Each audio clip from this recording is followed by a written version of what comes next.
यज्ञ की ज्योति जीवन का सार, देवों का आशीष मन का उद्धार। यज्ञ के हम तीन शाब्दिक अर्थ यहाँ पर समझ सकते हैं। पहला शाब्दिक अर्थ देव पूजा, दूसरा शाब्दिक अर्थ दान और तीसरा शाब्दिक अर्थ संगतिकरण से है। तो सर डीएवी के संस्थानों में यज्ञ का क्या महत्व है?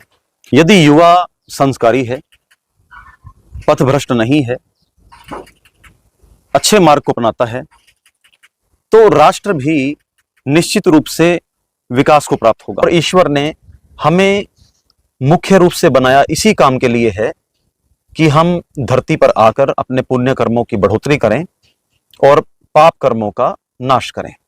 यज्ञ केवल एक धार्मिक अनुष्ठान ही नहीं, हमारे जीवन यज्ञ की ज्योति जीवन का सार, देवों का आशीष मन का उद्धार। नमस्ते, मैं आदित्य और मैं शौर्य। आज हम कक्षा 10वीं के छात्र बात करेंगे यज्ञ यानी हवन की, जिसे हमारे ऋषियों ने न केवल परंपरा बल्कि जीवन का मार्ग बताया है। चलिए तो शुरुआत करें आज के इस पॉडकास्ट की, जिसका विषय है यज्ञ, अध्यापक श्री संदीप जी के साथ। सबसे पहले तो नमस्ते सर। नमस्ते विद्यार्थियों। तो सर सबसे पहला प्रश्न मैं आपसे पूछना चाहूँगा कि हमें और हमारे दर्शकों को बताएं कि यज्ञ का अर्थ क्या है। मतलब अगर हम यज्ञ को शब्दों में लेकर आना चाहें तो हम कैसे लाएंगे? सर्वप्रथम तो मैं विद्यालय प्रबंधन का आभार व्यक्त करना चाहता हूं कि उन्होंने मुझे यह अनुपम अवसर प्रदान किया। और जैसा कि आपका पहला ही प्रश्न है कि यज्ञ का शाब्दिक अर्थ क्या है, तो देखिए विद्यार्थियों, महर्षि दयानंद जी, जिनको वैदिक परंपरा के आधारभूत स्तंभ माना जाता है, उन्होंने वेदों का सम्यक अध्ययन किया और निष्कर्ष के रूप में यज्ञ को सर्वश्रेष्ठ कर्म के रूप में पाया। तो यज्ञ के हम तीन शाब्दिक अर्थ यहाँ पर समझ सकते हैं। पहला शाब्दिक अर्थ देव पूजा, दूसरा शाब्दिक अर्थ दान और तीसरा शाब्दिक अर्थ संगतिकरण से है। देव पूजा, जब हम यज्ञ में शामिल होकर मंत्रोच्चारण कर रहे होते हैं और ध्यानपूर्वक मंत्रों को सुन रहे होते हैं, तो हम प्रत्यक्ष और अप्रत्यक्ष रूप से देव पूजा कर रहे होते हैं। दान से हम ऐसा समझ सकते हैं कि जो वस्तुएं हमने अग्नि को समर्पित की हैं, जैसे कि घी, काष्ठ आदि, तो ईश्वर ने वो वस्तुएं हमें दी हैं। उन वस्तुओं का दान पहले ईश्वर ने हमें किया, फिर दान स्वरूप हमारे हाथों से हमसे वापस लिया और हमें पुण्य प्रदान किया। तीसरा अर्थ है संगतिकरण। संगतिकरण से हम कुछ इस प्रकार से हम अर्थ समझ सकते हैं, जिस प्रकार सामूहिक यज्ञ होते हैं, बड़े अनुष्ठान होते हैं, तो उन अनुष्ठानों में जितने अधिक व्यक्ति सम्मिलित होते हैं, संगति करते हैं, तो सभी संस्कारों का आदान प्रदान करते हैं। मंत्र पाठ के द्वारा हमें अप्रत्यक्ष रूप से संस्कार मिल रहे होते हैं। तो ऐसा कुछ अर्थ संगतिकरण से के संदर्भ में है और यही एक यज्ञ का शाब्दिक अर्थ है। धन्यवाद सर। सर हम देखते हैं कि डीएवी के संस्थानों में नित्य तौर पर यज्ञ करवाए जाते हैं। तो सर डीएवी के संस्थानों में यज्ञ का क्या महत्व है? देखिए प्रिय विद्यार्थी, जिस प्रकार आपका पहला प्रश्न अत्यंत उपयोगी था, उसी प्रकार आपका दूसरा प्रश्न भी बहुत उपयोगी है और प्रासंगिक भी है। यज्ञ के महत्व को हम कुछ इस प्रकार से समझ सकते हैं। डीएवी संस्था का एक बहुत बड़ा उद्देश्य यही रहा है कि यहाँ पढ़ने वाले बच्चों को आधुनिक शिक्षा के साथ साथ संस्कार भी दिए जाएं, उनको अनुशासित किया जाए, उनको नैतिक मूल्य सिखाए जाएं। तो यज्ञ एक ऐसा माध्यम है जिसके अंदर हमें संस्कार भी मिलते हैं, नैतिक मूल्य भी विकसित होते हैं और साथ ही साथ हमारा जीवन भी अनुशासित बनता है। तो यज्ञ का यह महत्व सर्वोपयोगी सिद्ध हो सकता है। धन्यवाद सर, आपने हमारे दर्शकों को बहुत अच्छे से बताया कि यज्ञ डीएवी के लिए कैसे महत्वपूर्ण है। तो सर मेरा अगला प्रश्न युवाओं से संबंधित होगा।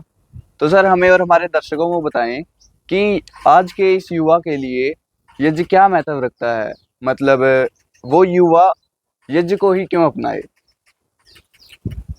देखिए प्रिय विद्यार्थी, युवा जो कि किसी भी देश की रीढ़ होता है, यदि युवा संस्कारी है, पथभ्रष्ट नहीं है, अच्छे मार्ग को अपनाता है, तो राष्ट्र भी निश्चित रूप से विकास को प्राप्त होगा। परंतु यदि युवा पथभ्रष्ट है, दिशा विहीन है, तो उसी प्रकार राष्ट्र का भी पतन ही होगा। यज्ञ को हमने सर्वश्रेष्ठ कर्म माना है। महर्षि दयानंद जी ने, महात्मा हंसराज जी जैसी विभूतियों ने यज्ञ को सर्वश्रेष्ठ कर्म माना है, और उसी परंपरा को मानते हुए हम सभी यज्ञ को सर्वश्रेष्ठ कर्म के रूप में स्वीकार करते हैं और दैनिक रूप से संपादित भी करते हैं। तो मेरा युवाओं से आग्रह है कि प्रत्येक युवा यज्ञ को अपनाए। यथासंभव उनसे यदि यज्ञ में शामिल हुआ जाए, अथवा उन अपने घर पर ही लघु रूप में यज्ञ कर लिया जाए, वे यज्ञ को अपनाने का एक प्रण लें, प्रतिज्ञाबद्ध हों, और यज्ञ को अपनाने का एक बहुत बड़ा लाभ उनको मिलेगा। उनकी मानसिक, शारीरिक और आध्यात्मिक उन्नति होगी, और इसके साथ ही राष्ट्र भी प्रगति पथ पर अग्रसर होगा। धन्यवाद सर। तो सर मैं आपसे पूछना चाहूँगा कि आपने कहा पाप कर्मों को भस्मीभूत करता है यज्ञ। तो सर पाप कर्मों को भस्मीभूत करने का काम यज्ञ कैसे करता है, हमारे दर्शकों को बताइए। आपका यह प्रश्न बहुत अच्छा है। तो देखिए, पाप कर्म, कर्म दो प्रकार के होते हैं, पाप कर्म अथवा पुण्य कर्म। पाप कर्म या पुण्य कर्म हम जब भी करते हैं तो इन कर्मों को करने के पीछे हमारा कोई ना कोई उद्देश्य, कोई ना कोई हमारा लक्ष्य अवश्य रहता है। यदि पाप कर्म कर रहे हैं तो हमारा लक्ष्य बुरा है, पुण्य कर्म कर रहे हैं तो हमारा लक्ष्य असंदिग्ध रूप से अच्छा है। यज्ञ, अब यज्ञ से यदि हम इस बात को जोड़ें तो यज्ञ में जो मंत्र पाठ हम करते हैं, देवताओं का ध्यान हम जब करते हैं, संस्कारों की शिक्षा और संस्कारों की दीक्षा जब हम लेते हैं, तो हमारे पुण्य कर्म निश्चित रूप से और अपने आप बढ़ते रहते हैं। क्योंकि देवताओं ने और ईश्वर ने हमें मुख्य रूप से बनाया इसी काम के लिए है कि हम धरती पर आकर अपने पुण्य कर्मों की बढ़ोतरी करें और पाप कर्मों का नाश करें, और साथ ही साथ भविष्य में हम पाप कर्मों को ना करने की प्रतिज्ञा लें, शपथ ग्रहण करें। तो यज्ञ जब हम संपादित कर रहे होते हैं तो अप्रत्यक्ष रूप से और कभी कभी तो प्रत्यक्ष रूप से देवताओं का और साक्षात ईश्वर का साथ हमारे यज्ञ में होता है। तो जहां ईश्वर विद्यमान होंगे, निश्चित रूप से वहां पाप कर्म भस्मीभूत होंगे और पुण्य कर्मों की बढ़ोतरी होगी। धन्यवाद सर, यह आपका उत्तर हमारे दर्शकों को बहुत जानकारी प्रदान करेगा। तो मेरा अगला प्रश्न यज्ञ की अवधि पर होगा सर। तो सर बताएं कि मैंने मतलब जैसे जब भी बाहर कभी यज्ञ होता देखा है, हमारे विद्यालय में भी होते हुए देखा है, तो केवल प्रातः काल में ही होता है यज्ञ। तो हम क्या यज्ञ सायंकाल में या दोपहर को हम नहीं कर सकते? क्या ऐसा कोई नियम है कि हम केवल प्रातः काल में ही कर सकते हैं? देखिए, आपका प्रश्न बहुत अधिक उपयोगी है और मुझे ऐसा लगता है कि दर्शकों की जानकारी को बढ़ाएगा इसका उत्तर। धन्यवाद सर। देखिए, प्रातःकाल का जो समय होता है, हमारे ऋषि मुनियों ने भी प्रातःकाल के समय को अनुपम समय माना है, दिव्य समय माना है। हमारे ऋषि मुनि मानते हैं और मानते थे कि प्रातःकाल में देवता सृष्टि पर भ्रमण कर रहे होते हैं। तो जितना अधिक हम अच्छा कर्म करेंगे, खासकर यज्ञ संपादित करेंगे, तो हमें उसके पुण्य कर्म और अधिक मात्रा में मिलते जाएंगे, उसका पुण्य फल प्राप्त होगा, हमारे पुण्य कर्म बढ़ते जाएंगे। अब बात आती है सायंकाल की और मध्याह्न की। देखिए विद्यार्थियों, मध्याह्न का कोई ऐसा दिशा निर्देश हमारे वेदों में नहीं है कि मध्याह्न के समय, दोपहर के समय हम यज्ञ संपादित करें। मध्याह्न का समय यज्ञ के लिए निर्धारित नहीं है। और यदि बात आए सायंकाल की, तो सायंकाल के लिए यज्ञ माना गया है कि सायंकाल में भी हम यज्ञ कर सकते हैं। किंतु यहाँ पर एक तथ्य उभर कर सामने आता है कि हमारा यज्ञ प्रारंभ करने का एक समय कौन सा है। क्या हम प्रतिदिन प्रातःकाल में यज्ञ कर रहे हैं या फिर हम प्रतिदिन सायंकाल में यज्ञ कर रहे हैं, हमें यदि एक समय हम निर्धारित कर लें कि हम प्रतिदिन प्रातःकाल को ही यज्ञ संपादित कर रहे हैं, तो प्रातःकाल में ही हमें यज्ञ करना चाहिए। और यदि हमने यज्ञ का आरंभ सायंकाल में किया है तो हमें प्रतिदिन सायंकाल में ही करना चाहिए। ऐसा हमें कतई नहीं करना चाहिए कि एक दिन प्रातःकाल को कर रहे हैं तो दूसरे दिन हम सायंकाल को कर रहे हैं, तो ऐसे ही अगले दिन हम फिर प्रातःकाल को कर रहे हैं, ऐसे ही हमारी प्रक्रिया चलती चली जा रही है। तो यह प्रक्रिया हमारे लिए फलदायक नहीं होगी, यह संभवतः हमारे पुण्य कर्मों को भी नष्ट करने वाली होगी। धन्यवाद सर। सर, हमारे दर्शकों को बताइए कि यज्ञ कितने प्रकार के होते हैं और यज्ञ का वेदों से क्या संबंध है? देखिए प्रिय विद्यार्थी, यज्ञ मुख्य रूप से दो प्रकार के होते हैं, लौकिक यज्ञ और वैदिक यज्ञ। लौकिक यज्ञ जो मनुष्य करता तो अपने कल्याण के लिए है, किंतु वहाँ थोड़ा सा स्वार्थ सम्मिलित हो जाता है। किंतु वैदिक यज्ञ के अंदर स्वार्थ होता है, परंतु वह स्वार्थ व्यापक होता है, सार्वजनिक होता है, देश के हित के लिए होता है। लौकिक यज्ञ बुरा नहीं है, किंतु लौकिक यज्ञ हम अपने पाप कर्मों को धोने के लिए और पुण्य कर्मों को बढ़ाने के लिए करते हैं।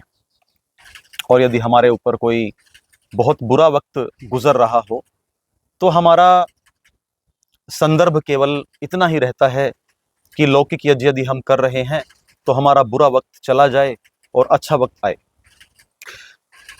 और इसके साथ साथ वैदिक यज्ञ की महत्ता यदि हम समझें तो वैदिक यज्ञ सार्वकालिक है, सर्वोपयोगी है। वैदिक यज्ञ हम सबके पुण्य कर्मों को बढ़ाता है और सबके पाप कर्मों को नष्ट करता है। दोनों ही यज्ञ अपने आप में प्रासंगिक हैं और सर्व कल्याणकारी हैं। धन्यवाद सर। मेरा अंतिम प्रश्न सर यज्ञ की विधि से जुड़ा है।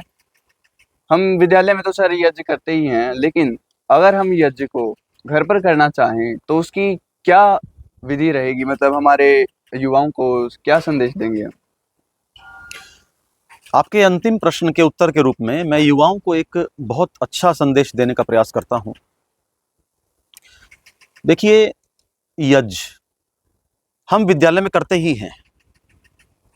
आपकी जो गृह कार्य दैनंदिनी है, जो आपकी होमवर्क डायरी है, उसके अंदर यज्ञ की प्रक्रिया के संपूर्ण मंत्र लिखे हुए हैं। जैसा कि आप सभी जानते ही हैं कि वैदिक यज्ञ की प्रक्रिया बहुत अधिक लंबी नहीं है। यदि आप यज्ञ को घर पर करना चाहते हैं, अपने घर का वातावरण सुधारना चाहते हैं और अपने आसपास की पर्यावरण शुद्धि करना चाहते हैं, तो यह प्रयास आपका सराहनीय है। यदि आप यज्ञ के संपूर्ण मंत्र बोलने के लायक हैं, आपको मंत्रोच्चारण स्पष्ट रूप से आता है, आपका उच्चारण अच्छा है, आपकी मंत्रोच्चारण में स्पष्टता है, तो आप संपूर्ण विधि संपादित कीजिए। परंतु यदि आपको मंत्रोच्चार नहीं आता है तो वहां पर हम सभी को गायत्री मंत्र का उच्चारण करना तो निश्चित रूप से बहुत अच्छी तरह से आता है। तो हम एक छोटी सी यज्ञ की वेदी यानी कि एक छोटा सा हवन कुंड हम घर ला सकते हैं और हवन कुंड के साथ हम थोड़ी सी समिधाएं ले आएं, थोड़ी सी हवन सामग्री ले आएं और थोड़ा सा गाय का शुद्ध देशी घी ले आएं और केवल हमें गायत्री मंत्र का उच्चारण करना है।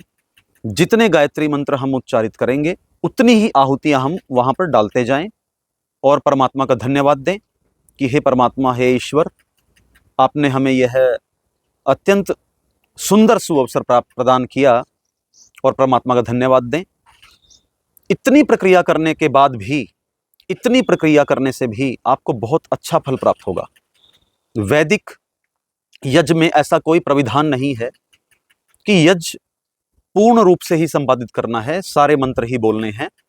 ईश्वर ने हमें यहाँ स्वच्छंद किया हुआ है, स्वतंत्र किया हुआ है, मुक्त छोड़ा हुआ है कि हे मनुष्य, तुम यज्ञ करो, भले ही गायत्री मंत्र का उच्चारण करके और केवल थोड़ी सी आहुतियां ही दो, किंतु मुझे मन से ध्यान कर लो। और मैं आपके पूर्व पूछे गए एक प्रश्न का बीच में जो है स्मरण करना चाहता हूँ। आपने पूछा था कि महोदय, युवाओं के लिए यज्ञ कितना महत्वपूर्ण सिद्ध हो सकता है।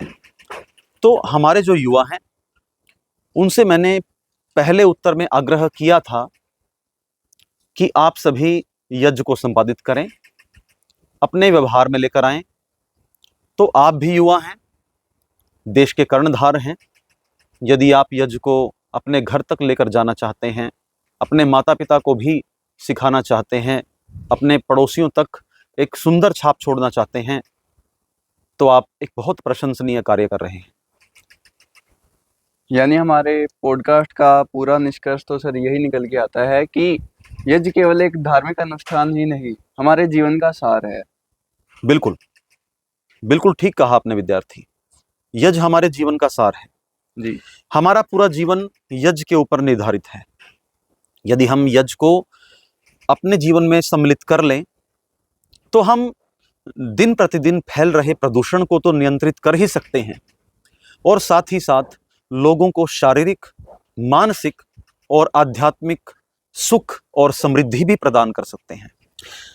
मैं एक संदेश के रूप में यही कहना चाहता हूं कि देश का युवा, अपितु प्रत्येक व्यक्ति यज्ञ को अपने दैनिक जीवन में सम्मिलित करने के लिए प्रतिज्ञाबद्ध हो। यदि प्रत्येक व्यक्ति ने यज्ञ को अपना लिया तो हमारे संपूर्ण राष्ट्र की एक तस्वीर पूरे संसार के लिए अनुकरणीय सिद्ध हो सकती है। प्यारे विद्यार्थियों, इतना सुंदर और अप्रतिम हमने पॉडकास्ट संपादित किया है, यज्ञ की जानकारी सबको दी है। तो इसके फल के रूप में, सुंदर फल प्राप्ति के रूप में, हम अंत में 2 पंक्तियां यज्ञ प्रार्थना की गुनगुना लेते हैं।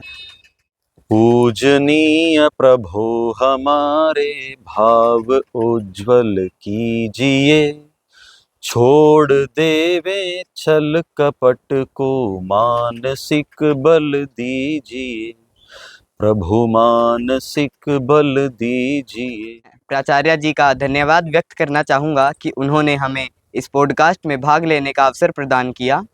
और मैं हमारे दर्शकों का भी धन्यवाद करना चाहूँगा जो कि हमारे साथ अंत तक जुड़े रहे। मिलते हैं अगले पॉडकास्ट में, तब तक के लिए नमस्ते।